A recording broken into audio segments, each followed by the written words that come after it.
Welcome back at the Hydrogen Fuel Cells Europe here at the Hannovermesse 2022. If you wonder why I repeat myself or we repeat ourselves over and over again, it's live streamed, so that's why we announce it also again in the beginning and at the end. So, the next 20 minutes, we will talk about McPhy's industrial plan and scale-up strategy.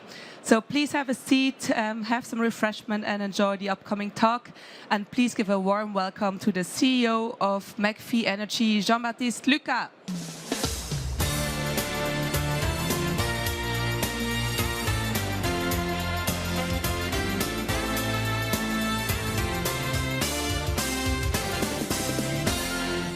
Good to have you here. Well, thank you for having me. Let's start with an easy question. What is McPhy exactly doing? So McPhy is one of the leaders in Europe in terms of production, design and production of hydrogen electrolyzers and refueling stations. We have two business lines, the electrolyzers and the refueling station. We are covering Europe, and we are, I would say, a native European company because we are based in Germany, Italy, and France. Germany, we are in Wildau, close to Berlin, and Italy, close to Pisa. So we have about 160 employees, 170 now, actually, as we speak. And we sell and design electrolyzers from small capacity up to a platform of 100 megawatt, which is the largest platform that we are currently designing. Okay, so you just mentioned the largest platform. The title of the interview is also McPhy's industrial plan and scale-up strategy. Can you maybe elaborate a bit about your scale-up strategy in the future, where it's going? Yep. So the strategy is based on a fast increase of capacity. As we all know, the market is developing extremely quickly. We have, as we speak, an existing capacity of about 300 megawatt in our Italian factory, but we all know it's not nearly not enough to cope with the demand in the next few years. So for the electrolyzers, we have also a plan to build a new gigafactory in eastern France, close to Belfort, between Belfort and Basel. Decision is still subject to final confirmation of the IPCI grant scheme that should be notified hopefully very soon. But we are pretty confident we should get this support from Europe. And that would put us on track to build this new factory with a 14 to 16 months lead time, so we should be ready by 2024. That's the plan, to have a one giga factory in production. At the same time, we have also significantly increased the capacity of refueling station with a new factory that is now in operation in Grenoble, so in the south of France, where we have a capacity of about 150 stations per annum. A drastic step up from where we were before. We took possession of the facility actually 2 weeks ago, so it's still freshly painted and new. But we are very excited about this new facility, and we will gradually ramp up the output in the next few months with, as I said, with a nominal capacity of about 150 per annum once we are fully geared and fully staffed. Sounds really good. How is it at the moment? So the demand is high. You have difficulties to respond to the demand at the moment? I think it's fair to say that we have a strong pipeline of projects and studies. There is a huge interest for ways to decarbonate, that's pretty obvious. And we have indeed a lot of potential projects or existing projects. We are also not only assessing projects, but also building products as we speak, whether it is in Grenoble or in Saint-Miniato. But clearly there is an increase in momentum. I think we all have in mind the the latest communication around repower that has been made public a few weeks ago, and the ambition of Europe is quite mind-boggling. 10 million tons of production of hydrogen, 5 gigawatts, plus 10 million tons of import. Those are absolutely mind-boggling numbers. So we need to get ready for this demand. And obviously, it's always a bit of a chicken and egg, but I think that's the part where Europe has played a good role in terms of sending a strong message, bringing financing, and making sure that the industrial plants were designed to cope with this future demand. That you're ready to respond to the demands, So exactly. we are definitely ready, and we are all excited about the potential of this program. And we have this first gigafactory which is lined up, but hopefully very soon we will be starting planning the second one, because you need to be always ahead of the wave. And this is those are projects that are obviously requiring a lot of planning and sourcing. So we need to plan for 2030, obviously. Now, you just mentioned also the changes or development in the industry. Where do you see the challenge in the industry at the moment? What are your main pain points in the industry? I think there are a couple of pain points. Obviously, there are issues around supply chain and sourcing, and this is, I would say, a common theme for a lot of players in this room. I would guess.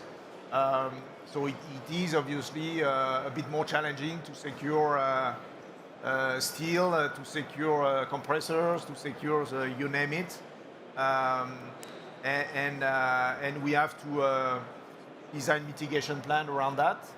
And this is why such a forum is hugely important for us, because we can meet suppliers. I mean, in 2 days of meeting, you save a lot of traveling time, and you get the value of meeting people face to face, which is still much better than another Teams or another online discussion. So this is a crucial part, being able to diversify our sourcing panel and industrialize the pipeline of suppliers with the volumes we mentioned in mind. So this is the big element. I would say there is a second pain point around people. This is obviously also very difficult to source the level of skills and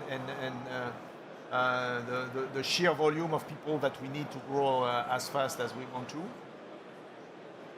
Just to give you a number, we are recruiting approximately 10 to 15 people per month as we speak. This is quite hard to source and to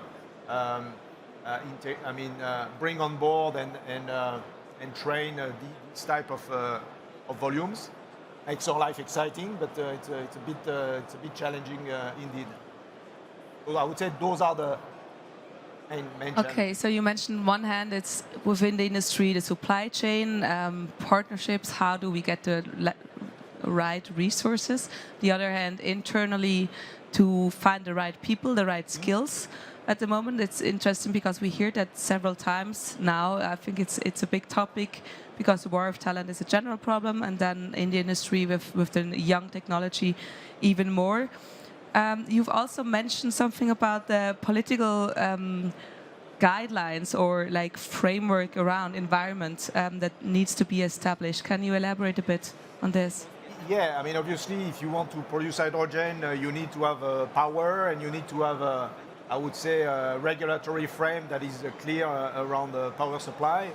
And without being too technical, there has been a lot of discussion recently around the renewable energy directives and the delegate acts that have been published around conditions for H2 operations. And it's fair to say that there needs to be,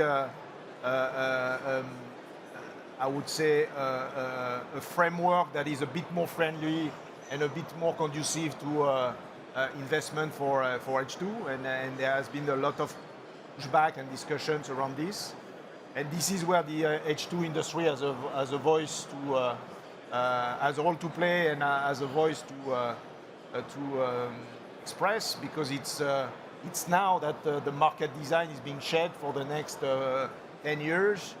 And we need to make sure that the industry speaks with one voice to make those investments on H2 capacity a bit easier in terms of permitting and a bit more simple to justify in terms of payback, while removing all the hurdles and all the complexities that have been somehow put on the table very recently.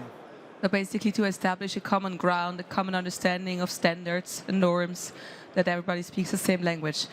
Okay, thank you very much. I'm just opening up to the audience for a moment. Are there any questions from the audience so far? Good. If not, I will continue with mine. You're based in Europe. You also see it here at the fair. There are a lot of companies from all over the world, but of course also from Europe. Where do you see the role of Europe in the hydrogen fuel cells development? I think we have a unique opportunity as a continent, as a union, to build global leaders. Europe has a competitive edge on a lot of H2 related areas. Europe is the most significant market in the next 5 years.